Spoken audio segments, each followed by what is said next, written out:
তো আমাদের তো প্রচন্ড খিদে পেয়ে গেছিল যেতে যেতে, আর ব্যাপারটা হয়েছে আমরা কচুরি অর্ডার করিনি, আমরা পরোটা অর্ডার করেছিলাম, কিন্তু এখন চলে এসছে কচুরি। মানে এই সবই ছাকা তেলে হয় বলে এখানে পরোটাটাও কচুরির মতন। কিন্তু এত বড় সাইজের লুচি, তো বলে রথের পাপড় রে।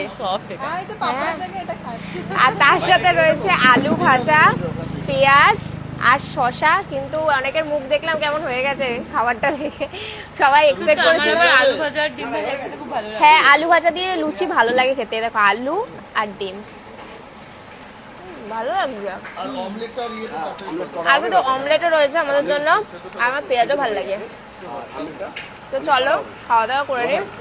এখনো আমাদের যেতে যেতে 1 ঘন্টা সময় লাগবে, ওই জন্য একটু পেটটা ভরে খেলাম। খুব টেস্টি লাগছে মানে খাবারটা, সিরিয়াসলি ভালো হয়েছে, এটা আমি নিয়ে নিয়েছি। তো চলো খাওয়া দাওয়া করি। আর দেখো ওটার মধ্যে অনেক ডিম টিম রয়েছে, মানে আলু ডিম দিয়ে ভেজে দিয়েছে, এটা দিয়ে ভাত দিয়েও খেতে ভালো লাগে।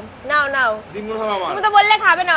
সৈকত আবার লুচি দিয়ে আলু ভাজা খেতে পারে না, এইমাত্র নাক শিটকাচ্ছিল, এখন বলে ডিম আমার। টিফিন নিয়ে আমি আলু ভাজা আর লুচি স্কুলের টিফিন। ঠিক, চলো খেয়ে নিই।